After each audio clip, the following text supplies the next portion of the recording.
Last week, Apple held their annual WWDC 2023 event, and they announced a lot of new things, both hardware and software. The hardware was pretty exciting, but the software was pretty boring, with most operating systems only receiving minor updates. The main exception, however, was watchOS 10. To commemorate the 10th anniversary of the Apple Watch, Apple completely revamped the interface and introduced many new, exciting features, and significantly changed many fundamental operations and controls. So in this video, I'll showcase the top 10 new features / changes in watchOS 10, and you'll see why it will require some time to adapt and adjust to the new design changes. Let's get the video started.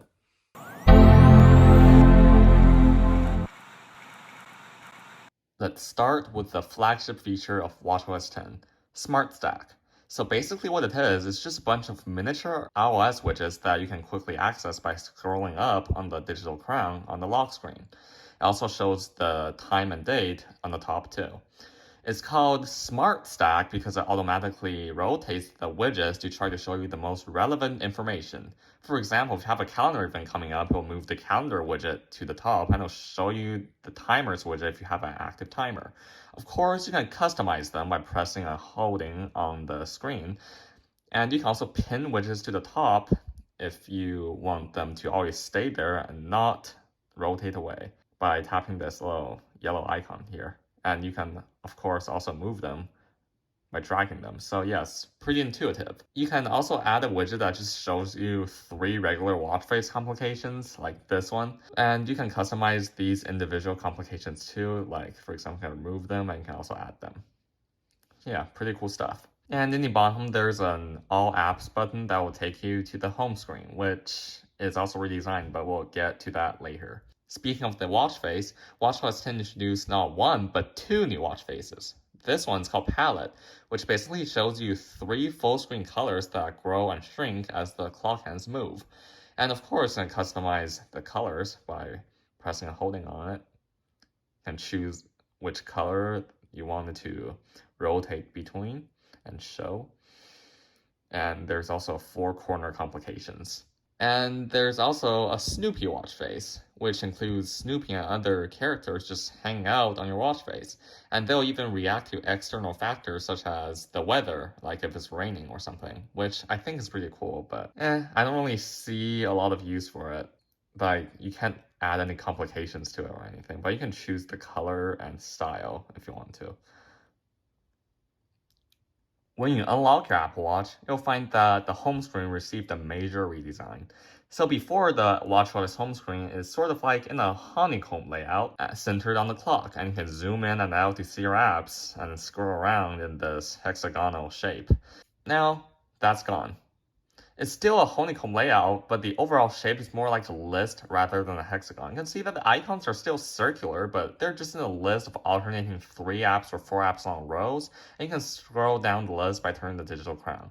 Personally, I find this way more navigable than the old hexagonal layout, which I honestly never used because it was really difficult to remember which specific corner an app is in, and having to zoom and scroll around to find it. So I just find this is more navigable and more organizable. Like, for example, you can put apps of the same category in the same row or the same section if you want to, which makes them way easier to find. And of course, if you still hate this for some reason, you can always switch to the list view, which is still here and did not receive any major redesign.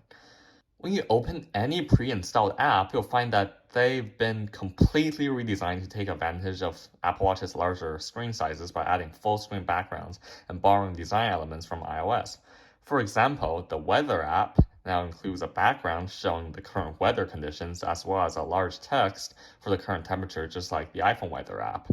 And you can tap on this button to see which specific condition you would like to see displayed in full screen. You can switch between temperature, precipitation, or something, but it defaults to condition, which shows you the most information and is most similar to the iPhone Weather app layout. And you can scroll down to view more information, such as the hourly forecast and the 10-day forecast. You might also notice that the scroll bar right here is pretty different too. It's now broken up into sections to see which page of the app you're in. Pretty cool stuff. You can see the same redesign in many other system apps, such as Fitness, which now also includes a full screen color background and the new improved scroll bar, World Clock, which now not only features a full screen background, but you can also scroll a digital crown to view the current time around the world, and the background will dynamically change depending on which time you scroll to. And it will also show you the night and day line on the world map, and it dynamically adjusts too. In timers, you can also see this new redesign. When a timer is done, it will show you a full screen background that's orange, which makes the timer more noticeable. You can see that these apps all feature full screen backgrounds and redesigned app layouts. The Maps app now opens to a full screen map, just like on iPhones, and there's a search button to bring up a search menu that's eerily similar to the iOS Maps search menu, clearly taking advantage of the Apple Watch's larger displays. And you might have also noticed that the back button, or the X button, is also universally bigger, so it's easier to tap. The Maps app is more geared towards outdoor use now, with the addition of a circle showing which areas you can get to within an amount of time on foot. In select areas such as Yosemite, but expanding to more regions later, topographic maps with contour lines are now available. So if you zoom in far enough, you'll see that the screen background changes and green lines appear, and these green lines are contour lines which show you the altitude difference between two areas, and it also has the altitude number right here. There's also trail information such as a trail's length and difficulty. Looks pretty dope, to be honest. We're halfway done.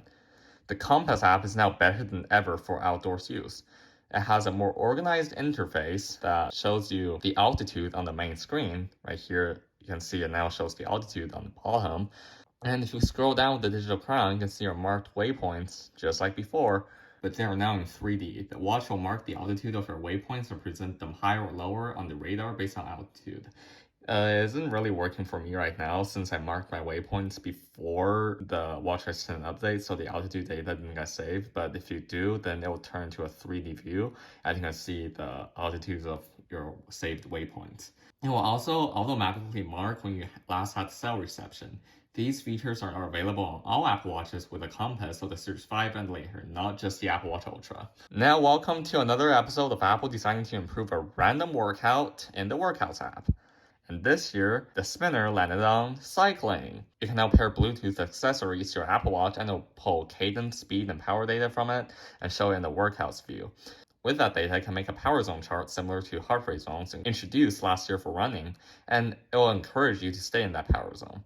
Your cycling workout can also become a live activity on your iPhone that shows up in the lock screen, and you can also expand it to have a full screen view. So yeah, some great updates to improve tracking your cycling.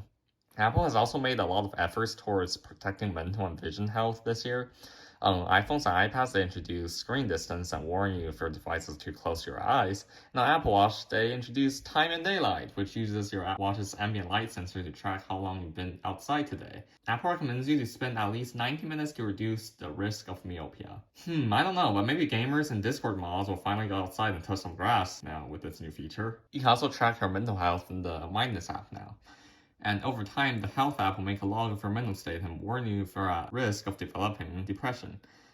And it also sends you reminders to log your mental state if you want. You do have to log manually, so don't worry, your Apple Watch isn't capable of mind reading just yet. The same updates to contacts on iOS also carry over to watchOS. You select the contact, your contact photo now fills up the entire screen with communication options at the bottom. You can scroll up to see a contact's phone number and email address if you have them saved. It's not quite impressive as contact posters on iOS, but that's still pretty nice. But do you know what is impressive? That they somehow got name drop Apple's new contact sharing feature to work on Apple Watch. You just need to hold two Apple Watches close together, and your contact information will automatically transfer to the other person, just like in iOS 17. We're still in the first developer beta right now, so it doesn't work just yet, but when it does become working, it'll be such a cool feature. Now, number 10. The button controls are completely revamped in watchOS 10. This, along with the redesigned home screen layout, is why it'll take some time to get used to this new update. So you used to be able to access Control Center by swiping up from the bottom, but that's no longer the case. If you try to scroll up from the bottom now, it will activate the Smart Stack feature instead. To access Control Center, you'll have to press the side button, Just press it anywhere, anytime to access the control center. Apple even advertised this as a feature on their website. But wait a second, isn't the side button used for going into the app switcher? Is multitasking dead on Apple Watch? No, the app switcher can now be accessed by double pressing the digital crown. It's still there, but wait, isn't double pressing the crown used for opening the most recent app? Where did that go? Well, I have bad news. That is just, gone. Honestly, I don't even know why Apple made this change. There is literally nothing wrong with the old button layout. The control center was always accessible from any app by swiping up from the bottom, and swiping is how you access it on your iPhone too. The app switcher is such a commonly used feature that making it a double press instead of a single press just makes it unintuitive, and completely removing the ability to access your most recent app is just weird. I know it's not the first time that Apple removed the functionality from Apple Watch, cough cough, Force Touch. But still, if you're a longtime Apple Watch user, the button controls have already become muscle memory, so now I accidentally trigger the control center and app switcher all the time. It's just objectively bad. I really wish that Apple will reverse this change. It's still dev beta 1. Apple has made significant changes in beta releases before, so we still have hope. Please revert this button layout change, please. I'll literally build a shrine for you, to me, Apple. So yeah, these are the top 10 features Apple introduced in watchOS 10. It was really the biggest update Apple Watches have ever received in many years, maybe even ever. The new app designs and full screen backgrounds just simply look stunning and make the Apple Watch interface look a lot more modern. Smart Stacks is a really nice way of getting a lot of information at a glance, and I like the new list-like home screen layout. The new updates to maps and cycling are also great. However, I'm still not too sure about the new but messy revamped button layout. That is a really bad change. It will take some time to get used to these changes for sure, but hey, at least you know what's coming for your watch in September when the public version releases. Thank you so much for watching. If you found this video helpful, please give it a like and subscribe for more beta software coverage, and I'll see you guys soon. Bye.